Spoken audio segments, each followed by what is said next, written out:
Introduction to Serverless NEGs. Welcome to the channel. Please consider subscribing. I produce videos daily, covering a wide variety of cloud topics with a focus on networking.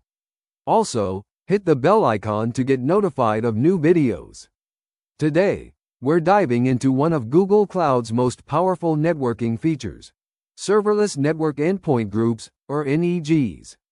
If you've been working with Google Cloud Platform, you know that connecting your serverless workloads to a load balancer can sometimes feel like solving a complex puzzle. That's where serverless NEGs come in. They're the missing piece that makes this connection seamless and efficient. Let me share a real-world scenario. Imagine you have a static website hosted in a cloud storage bucket, and you want to serve it through a global load balancer with SSL termination, CDN capabilities, and custom domain mapping. Without serverless NEGs, this would require complex workarounds or additional compute resources. But with serverless NEGs, it's straightforward and elegant. In this presentation, I'll walk you through the entire process of setting up a serverless NEG with a cloud storage bucket as our backend. We'll explore the architecture, understand the benefits, and most importantly, I'll show you the exact gcloud commands you need to make this work in your own environment. By the end of this session, you'll have a complete understanding of how to leverage serverless NEGs for your static content delivery needs. What are network endpoint groups? Before we dive into serverless NEGs specifically, let's take a step back and understand what network endpoint groups are in the Google Cloud context.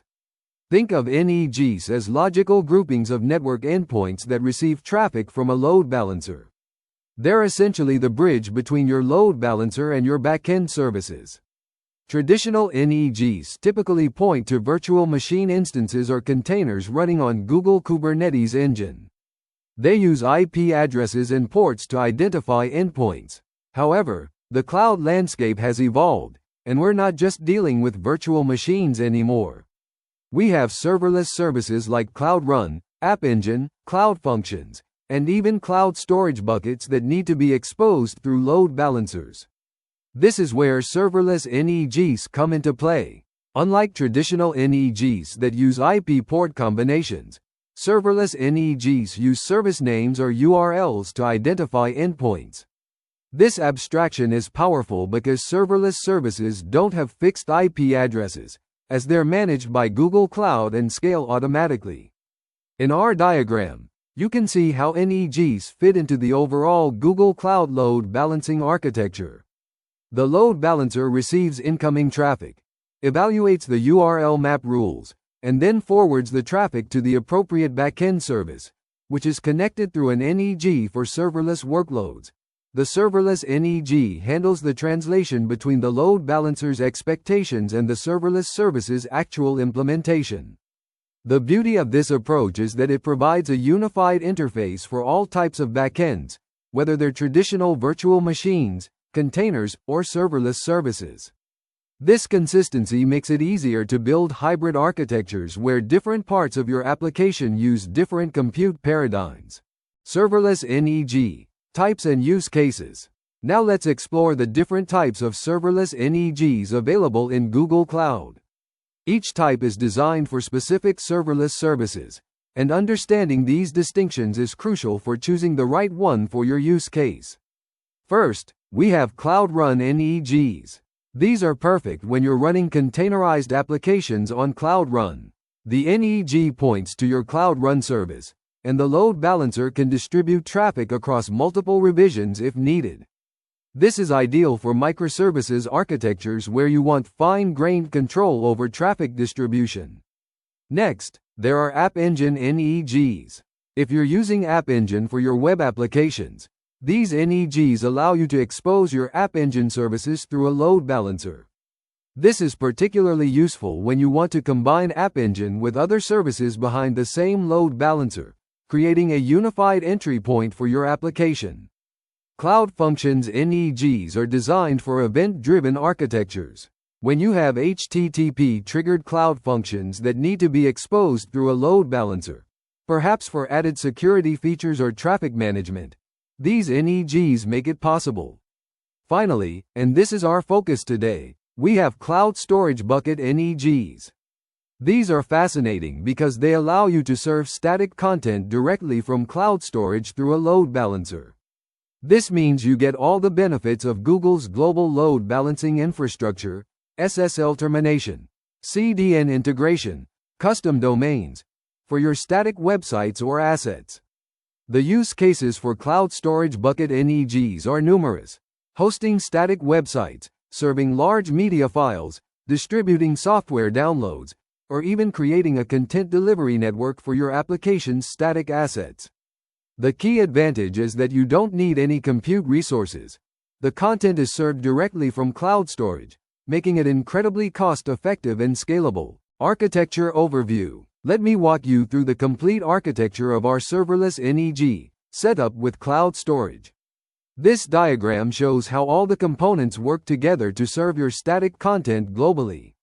Starting from the left, users from around the world make requests to your custom domain. These requests first hit Cloud DNS, which resolves your domain name to the IP address of the global HTTP/HTTPS load balancer. This is important because it ensures that users are directed to the nearest Google Edge location, reducing latency. The global HTTP/HTTPS load balancer is the traffic cop of our architecture. It receives the incoming requests and makes decisions based on the URL maps we've configured. For static content requests, it knows to forward them to our backend service that's connected to the cloud storage bucket through a serverless NEG. Now, here's where it gets interesting. The requests don't go directly from the load balancer to cloud storage. Instead, they pass through Google's Cloud CDN layer. This is a massive advantage because frequently accessed content gets cached at edge locations worldwide. Your users in Tokyo don't have to fetch content from a bucket in US Central 1 every time. They get it from a nearby cache. The serverless NEG is the glue that makes this all possible. It tells the load balancer how to connect to your cloud storage bucket. Unlike traditional NEGs that need IP addresses, the serverless NEG just needs the bucket name. Google Cloud handles all the complexity of routing requests to the right place. Finally, your cloud storage bucket holds all your static content: HTML files, CSS, JavaScript, images, and videos, whatever you need to serve. The bucket can be in any region, but for best performance, you would typically choose a multi-regional bucket to ensure your content is replicated across multiple regions automatically. This architecture gives you enterprise-grade static hosting with minimal operational overhead. You get automatic scaling, global distribution, DDoS protection, and SSL termination, all without managing a single server. Prerequisites and setup. Before we start creating our serverless NEG setup, let's go through the prerequisites and initial setup steps. I'll explain each requirement and why it's necessary for our implementation. First, you need a Google Cloud project with billing enabled.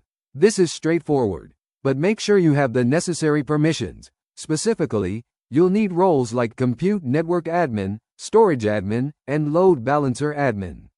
If you're working in a corporate environment, you might need to request these permissions from your cloud administrator. The gcloud CLI is our primary tool for this setup. Make sure you have the latest version installed and authenticated.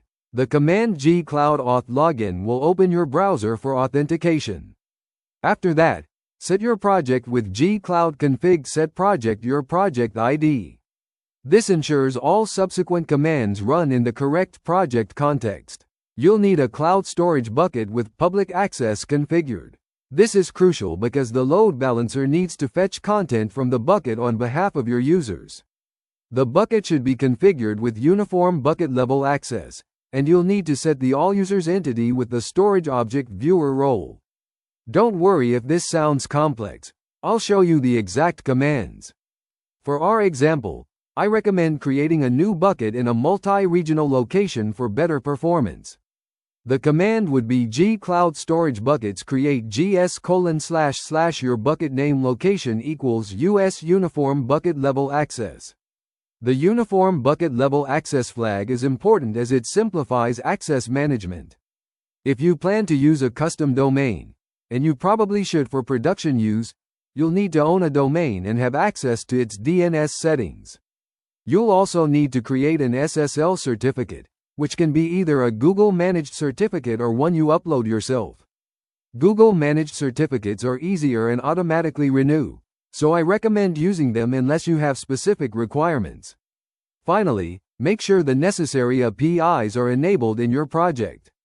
The key ones are Compute Engine API, Cloud Storage API, and Cloud Load Balancing API. You can enable these with gcloud commands, which are. Now let's create and configure our cloud storage bucket. This is where your static website content will live, so it's important to set it up correctly from the start. The first command creates a new bucket with multi-regional storage. I'm using gcloud storage buckets create gs:// my static website bucket with the parameters location equals US and uniform bucket level access. Let me break down these parameters. The gs:// my static website bucket is your globally unique bucket name, so choose something meaningful for your project. The location equals US parameter creates a multi-regional bucket in the United States, which means your data is automatically replicated across multiple regions for high availability. The uniform bucket level access flag is crucial as it uses the newer, simpler access control model. Next, we need to make the bucket publicly readable. The command gcloud storage buckets add IAM policy binding gs:// my static website bucket with the parameters member equals all users and role equals roles/storage.object viewer grants read access to everyone on the internet. This might seem scary, but remember, this is for static website hosting. You want people to access your content.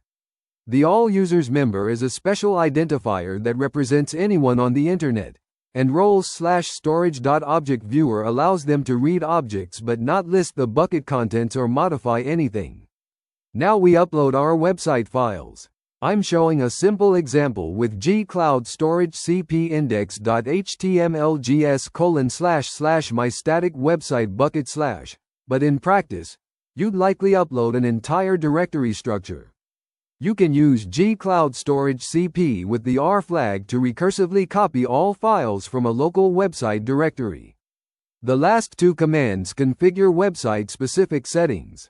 Setting the main page with gcloud storage buckets update gs:// my static website bucket, with the parameter web main page suffix equals index.html, tells cloud storage which file to serve when someone accesses a directory. Similarly, the web error page equals 404.html parameter specifies a custom error page. These settings make your bucket behave like a traditional web server. One tip from experience: always test your bucket setup by accessing it directly through the cloud storage URI. storage.googleapi.com/your bucket name/index.html before proceeding with the load balancer setup. This helps isolate any issues with bucket configuration from load balancer configuration. Creating the serverless NEG. This is where the magic happens. Creating the serverless network endpoint group that connects your cloud storage bucket to the load balancer. The process is straightforward, but understanding what happens behind the scenes is valuable. The command to create a serverless NEG for cloud storage is remarkably simple. You run gcloud compute network endpoint groups create, followed by your chosen name, in this case, my bucket neg. Then you specify the parameters. Region as central 1, network endpoint type internet FQDN port, and the global flag. Let's dissect each parameter, because they're all important. The name, my bucket neg, is what you'll reference in subsequent commands, so choose something descriptive. The region as central 1 might seem counterintuitive for a global service, but every NEG needs a region for organizational purposes. Don't worry, this doesn't limit where your content is served from. The parameter for network endpoint type, set to Internet FQDN port, is crucial. This tells Google Cloud that we're creating an NEG that points to an Internet accessible fully qualified domain name, or FQDN, rather than an internal IP address. This is what makes it possible to point to a cloud storage bucket. The global flag is optional but recommended for our use case. It indicates that this neg will be used with a global load balancer, which is typically what you want for static website hosting to ensure worldwide distribution. After creating the neg, we need to add our cloud storage bucket as an endpoint. The command to do this is gcloud compute network endpoint groups update my bucket neg in region as central 1. You then use the add endpoint parameter, setting the fqdn to storage.googleapi.com and the port to 443. Notice we're using the Cloud Storage API endpoint as the fqdn and port 443 for HTTPS. What's happening under the hood is that we're telling the load balancer, when you receive traffic for this backend, forward it to storage.googleapi.com on port 443, and Cloud Storage will handle the rest based on the host header and path. This abstraction is powerful because it works with any cloud storage bucket without needing to know its specific details at the neg level, creating a backend service and configuration. Now, we'll create the backend service that uses our serverless neg. The backend service is a critical component that defines how the load balancer interacts with your endpoints, including health checking, session affinity, and timeout settings. The first command creates the backend service. gcloud compute backend services create my bucket backend global load balancing scheme external protocol HTTP pages S. The global flag indicates this is for a global load balancer, which is what we want for worldwide content distribution. The load balancing scheme external specifies that this backend service will receive traffic from the internet, not just internal Google Cloud networks. The protocol HTTPS ensures secure communication with the Cloud Storage API. Next, we'll attach our neg to the backend service with gcloud compute backend services add backend my bucket backend global network endpoint group my bucket neg network endpoint group region US Central 1. This creates the link between the backend service and our cloud storage bucket through the neg. Notice how we need to specify both the neg name and its region. This is because negs are regional resources, even when used with global load balancers. The CDN enablement command is crucial for performance. gcloud compute backend services update my bucket backend global enable CDN cache mode cache all static. The enable CDN flag activates Cloud CDN for this backend, which means your content gets cached at Google's edge locations worldwide. The cache mode cache all static setting automatically caches all static content types like images, CSS, and JavaScript files. This dramatically improves performance for users far from your bucket's region. For production websites, you might want to add custom cache settings. You can set cache TTLs, define cache keys, or even implement cache invalidation strategies. For example, default TTL 3600 would cache content for 1 hour, while max TTL 86400 sets a maximum cache time of 1 day. These settings depend on how frequently your content changes. One important note: unlike traditional backend services that require health checks, cloud storage backends don't need explicit health checking. Google Cloud automatically handles the availability of the cloud storage service, which simplifies our configuration considerably. Setting up URL map and load balancer. The URL map is where you define the routing rules for your load balancer. It's like a sophisticated traffic director that examines incoming requests and decides which backend service should handle them. For our use case, we'll create a simple URL map that sends all traffic to our cloud storage backend. Creating the URL map is straightforward. gcloud compute URL maps create my website map. Default service equals my bucket backend, global. The default service parameter specifies that all traffic should go to our bucket backend by default. This works perfectly for a simple static website where every request should be served from cloud storage. However, URL maps can be much more sophisticated. You could have different backends for different path patterns. For example, You might serve your static assets from cloud storage but route API calls like /API/* to a Cloud Run service. You can add these rules with commands like gcloud compute URL maps add path matcher if needed in the future. Next, we create the HTTPS proxy. gcloud compute target HTTPS proxies create my website proxy. URL map equals my website map.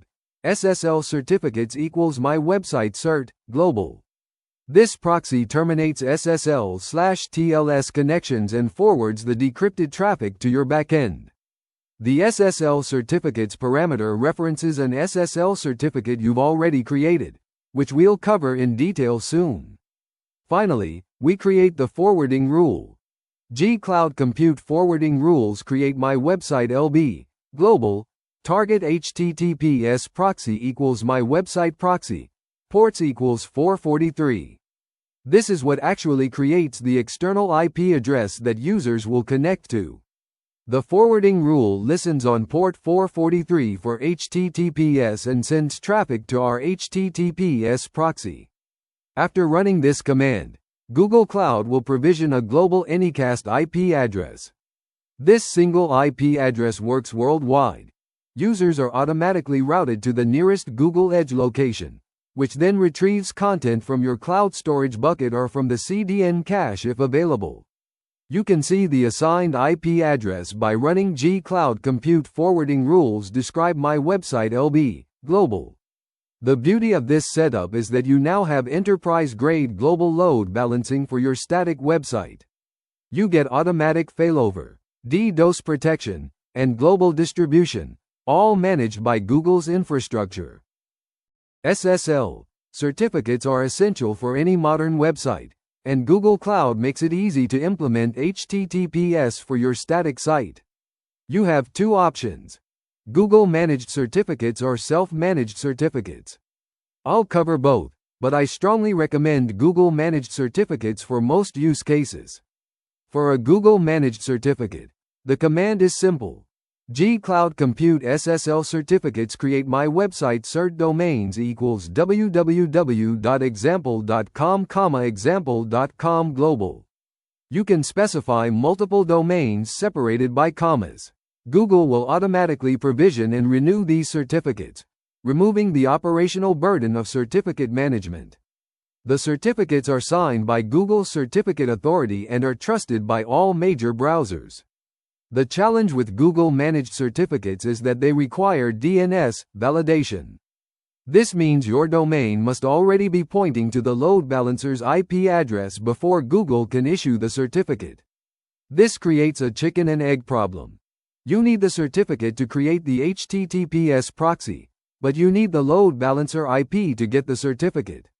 The solution is to create a temporary self-signed certificate first, set up your DNS, then update to a Google Managed Certificate. For self-managed certificates, you would first upload your certificate and private key.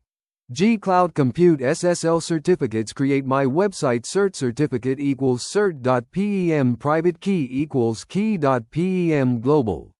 This is useful if you already have certificates from another certificate authority or if you have specific security requirements. To check your certificate status, use gcloud compute SSL certificates describe my website cert global. For Google Managed Certificates, you'll see the provisioning status. It typically takes 10 to 15 minutes for Google to issue the certificate after your DNS is properly configured. One pro tip: if you're migrating an existing website, you can use both your old self-managed certificate and a new Google Managed Certificate during the transition. The load balancer will serve whichever certificate matches the incoming SNI, or server name indication, host name. This allows for zero downtime migrations. Remember that Google Managed Certificates automatically renew 30 days before expiration, so you never have to worry about expired certificates causing outages. This alone makes them worth using for most static website hosting scenarios. DNS configuration is the final piece that makes your static website accessible via your custom domain. While the specific steps vary depending on your DNS provider, I'll show you how to do this with Google Cloud DNS and provide guidance for other providers. First, if you're using Cloud DNS, you'll create a managed zone using the gcloud DNS managed zones create command. You'll give it a name, like example.com, set the DNS name to example.com. And provide a description. The DNS name parameter must end with a period. This is a DNS convention for a fully qualified domain name.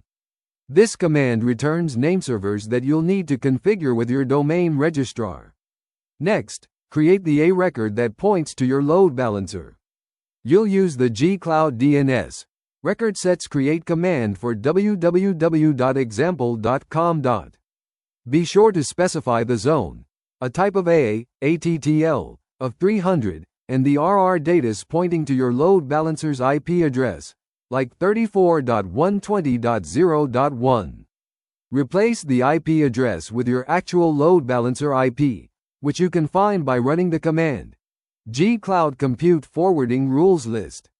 The TTL, of 300 seconds, or 5 minutes, is a good balance between cacheability and the ability to make quick changes. Don't forget about the apex domain, which is example.com without the www. You should create another record for this apex domain as well. The process is the same. Use the gcloud DNS record sets create command, this time for example.com. And point it to the same IP address. This ensures users can access your site with or without the www prefix. If you're using an external DNS provider like Route 53, Cloudflare, or GoDaddy, the process is similar but is done through their web interface. Create a records for both www and the apex domain, pointing to your load balancer IP. Some providers also support a LIAS, or a name records at the apex, which can be useful if your load balancer IP might change. After making DNS changes, you can verify propagation with commands like dig www.example.com or ns lookup www.example.com. DNS changes can take anywhere from a few minutes to 48 hours to propagate globally, though modern DNS infrastructure usually updates within minutes. One important consideration: if you're using Google Managed SSL certificates, ensure your DNS is configured before creating the certificate. Google needs to verify domain ownership through DNS before issuing the certificate. Testing and validation. Testing is crucial to ensure your serverless NEG setup is working correctly. I'll walk you through a comprehensive testing approach that validates each component of your static website hosting infrastructure. Start with a simple curl test to your load balancer IP. Curl with the k-flag https://34.120.0.1. The k-flag ignores certificate warnings, which is necessary when testing with an IP address rather than a domain name. You should see your index.html content. If this doesn't work, check that your forwarding rule, URL map, and backend service are correctly configured. Next, test with your domain name. Curl https://www.example.com. This validates both your DNS configuration and SSL certificate. If you get certificate errors, check the certificate status with the command gcloud compute SSL certificates describe my website cert global. For Google managed certificates, ensure the status is active. To verify CDN caching is working, use curl with verbose headers. Curl with the capital I flag https://www.example.com/logo.png. Look for headers like xgoog cached :hit, which indicates the content was served from the cache. The first request will show xgoog cached :miss, but subsequent requests should show hit. You can also check the age header, which shows how long the content has been in the cache. Test your error page configuration by requesting a non-existent file. Curl https://www.example.com/this does not exist. You should see your custom 404.html page rather than a generic cloud storage error. For load testing, you can use tools like Apache Bench or WRKA. A simple test might be AB with N1000, C10, https://www.example.com/. This sends 1000 requests with 10 concurrent connections. Watch for consistent response times and no errors. The beauty of serverless infrastructure is that it handles load spikes automatically. Don't forget to test from different geographic locations. You can use online tools or VPNs to verify that users worldwide get good performance. The response times should be relatively consistent thanks to Cloud CDN's global edge caching. Finally, monitor your setup using Cloud Console. Check the load balancing section for traffic graphs, error rates, and latency metrics. The Cloud CDN section shows cache hit ratios and bandwidth savings. These metrics help you understand how well your static website is performing in production. Best practices and optimization. Now that your serverless NEG setup is working, let's discuss best practices and optimizations that will help you get the most out of your static website hosting on Google Cloud. These tips come from real-world experience managing high-traffic static sites. First, let's talk about cache optimization. While the default cache all static mode works well, you can fine-tune caching for better performance. Set explicit cache headers on your objects when uploading to cloud storage. For example, using the gcloud command to copy index.html to your bucket, you can set the cache control parameter to public with a max age of 3600. This tells the CDN to cache for 1 hour. For assets that rarely change like images or fonts, use longer cache times, for example, setting the max age to 1 year. Implement cache busting for your CSS and JavaScript files. Instead of style.css, use a version name like style.v123.css or style.css with a query parameter like $v=123. This allows you to set long cache times while still being able to force updates when needed. Many build tools can automate this process. For security, even though your bucket is public, follow the principle of least privilege. Only grant public access to the specific bucket used for your website, not to all your cloud storage buckets. Also, consider using Cloud Armor security policies with your load balancer to protect against DDoS attacks and implement geo-blocking if needed. Cost optimization is important too. Enable cloud storage lifecycle rules to automatically delete old versions of objects or move them to cheaper storage classes. Monitor your CDN bandwidth usage. While CDN egress is cheaper than cloud storage egress, costs can add up for high-traffic sites. Use cloud billing budgets and alerts to avoid surprises. For performance monitoring, set up uptime checks in Cloud Monitoring. These synthetic checks run from multiple global locations and alert you if your site becomes unavailable. Also, integrate with Google Analytics or similar tools to understand real user experience metrics. Consider using multiple buckets for different types of content.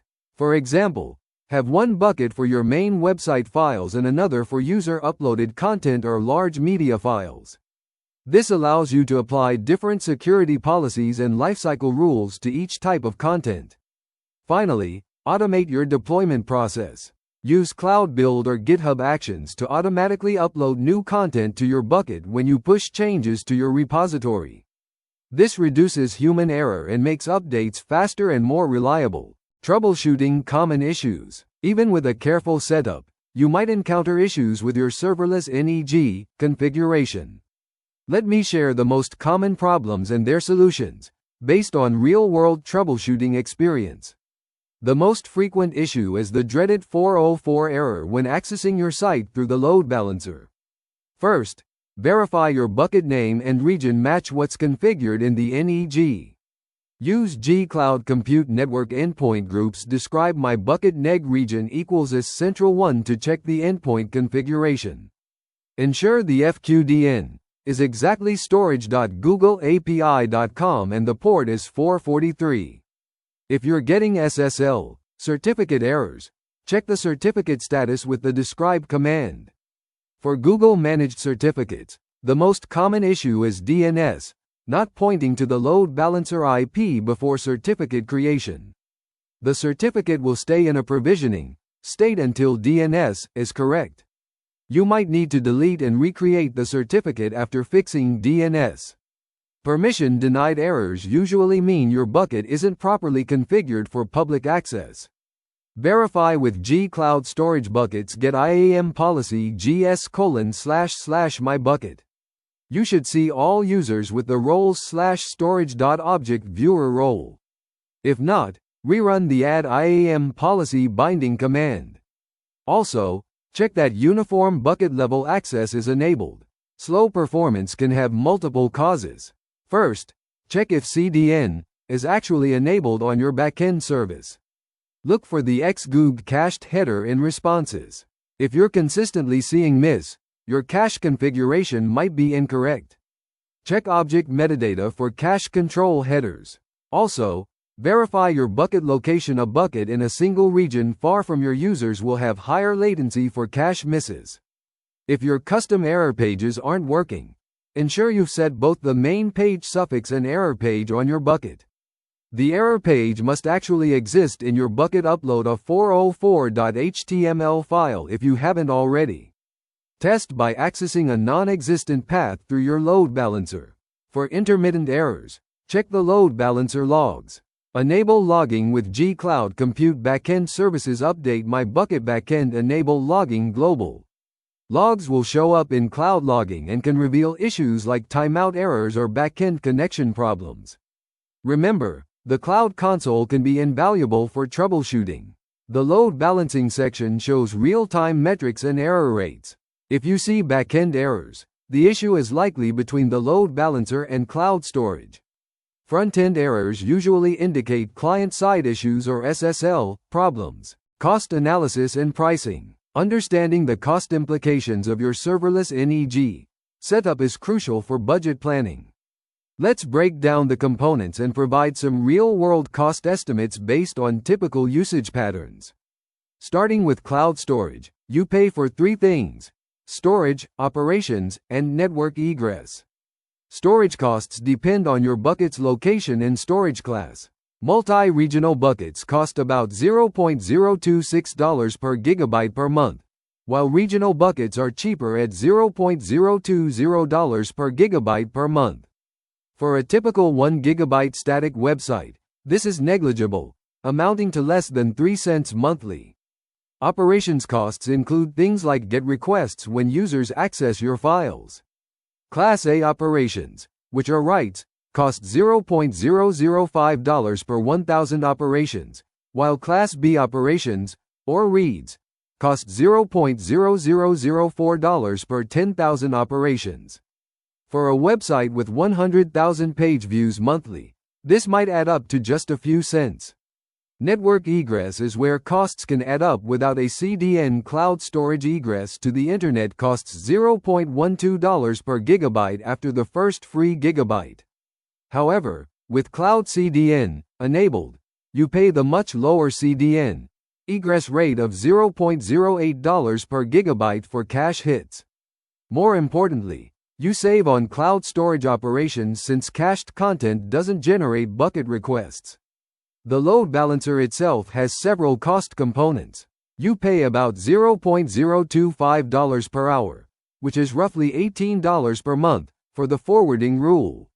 Then there's a charge per gigabyte of processed data.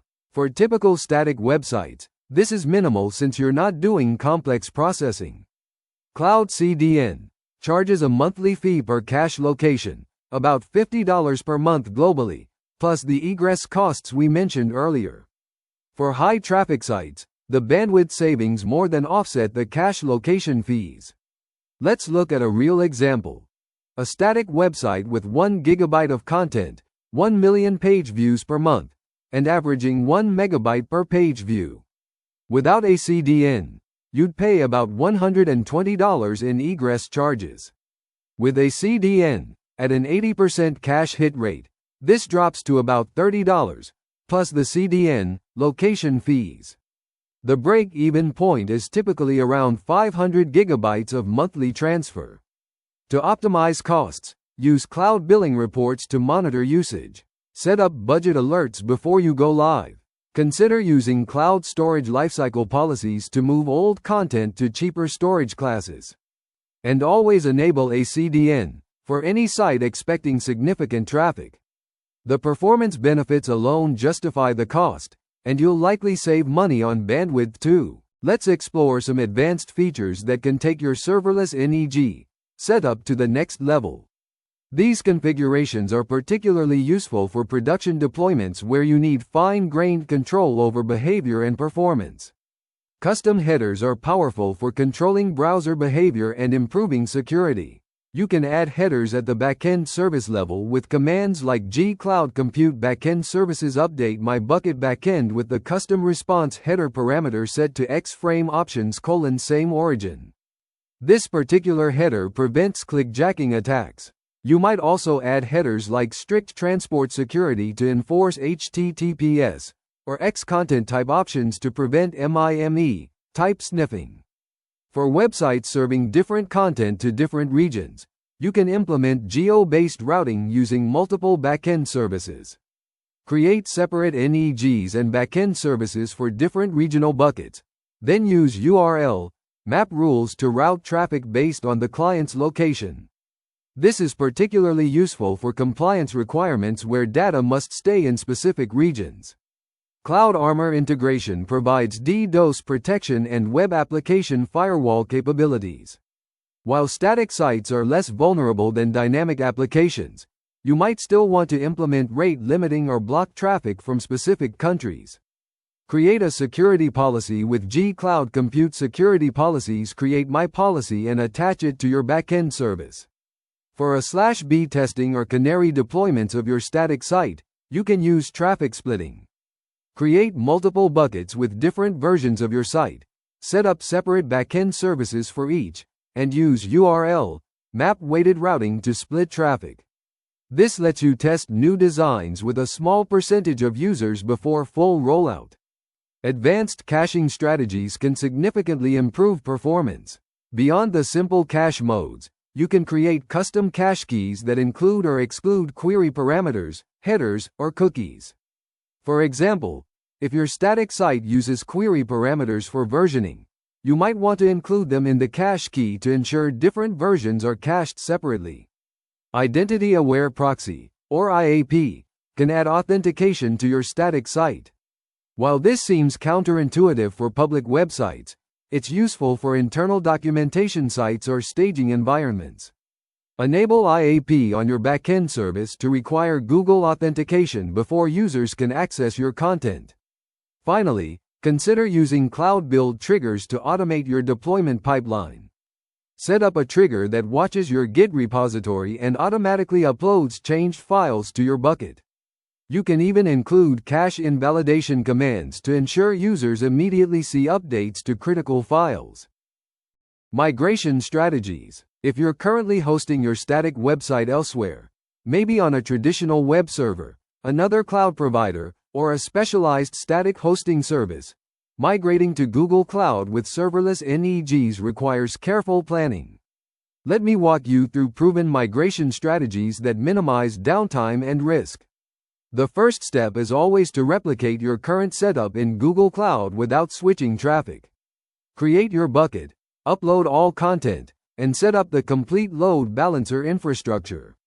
Test thoroughly using the load balancer's IP address directly. This parallel running approach lets you verify everything works before touching DNS for content migration. Use gsutil for bulk transfers. If you're coming from AWS, S3, the command gsutil mrsync rs3 old bucket gs new bucket efficiently copies everything while preserving metadata. The M flag enables parallel transfers for speed. For other sources, you might need to download locally first, then upload to cloud storage. DNS migration is the trickiest part. Start by lowering your DNS (TTL) to 300 seconds, or 5 minutes, at least 48 hours before the migration. This ensures DNS changes propagate quickly when you're ready to switch. On migration day, update your DNS records to point to the Google Cloud Load Balancer. Monitor both old and new infrastructure during the transition period. For zero downtime migration, consider using weighted DNS routing if your DNS provider supports it. Start by sending 10% of traffic to Google Cloud. Monitor for issues, then gradually increase to 50%, 90%, and finally 100%. This approach lets you catch problems early and roll back quickly if needed. SSL certificate migration needs special attention. If you're using Let's Encrypt or another CA, export your current certificate and private key, then import them as a self-managed certificate in Google Cloud. Once DNS is fully migrated, you can switch to a Google managed certificate for easier maintenance. Don't forget about URL structure preservation. If your current setup uses specific URL patterns or redirects, replicate these in cloud storage. You might need to adjust your file structure or use the URL map to maintain backward compatibility. Breaking existing URLs can hurt SEO and user experience. Post-migration, keep your old infrastructure running for at least a week. Monitor access logs to ensure no traffic is still hitting the old servers. This also gives you a quick rollback option if unexpected issues arise. Only after confirming everything is stable should you decommission the old infrastructure. Integration with other GCP services. While our serverless NEG setup with cloud storage is powerful on its own, integrating with other Google Cloud services can create even more sophisticated architectures. Let me show you how to combine serverless NEGs with other GCP services for common use cases. Cloud Functions integration is perfect for adding dynamic functionality to your static site. For example, you might have a contact form that needs to send emails. Create a Cloud function to handle form submissions. Then use your URL map to route /API/star requests to a Cloud Functions NEG while serving everything else from cloud storage. This gives you the best of both worlds. Static site performance with dynamic capabilities where needed. Firebase hosting actually uses a similar architecture under the hood, but you can create more customized setups with serverless NEGs. For instance, you might serve your main website from cloud storage but use Firebase for real-time features. Set up path-based routing in your URL map to direct /app/star to Firebase while keeping marketing pages on cloud storage. Cloud Run opens up endless possibilities. You could have a static documentation site in cloud storage but route /search to a Cloud Run service running a search engine. Or implement server-side rendering for certain pages while keeping truly static content in cloud storage. The load balancer seamlessly handles routing between these different backends. For media-heavy sites, integrate with Cloud Media CDN. While Cloud CDN is great for general content, Media CDN is optimized for video delivery. You can use URL maps to route video content to Media CDN while serving other assets through the standard cloud storage backend. This optimization can significantly improve video playback performance. Cloud logging and monitoring integration is essential for production sites. Enable access logging on your load balancer to track all requests. Set up custom metrics based on 4xx or 5xx error rates. Create dashboards that show traffic patterns, cache hit rates, and bandwidth usage.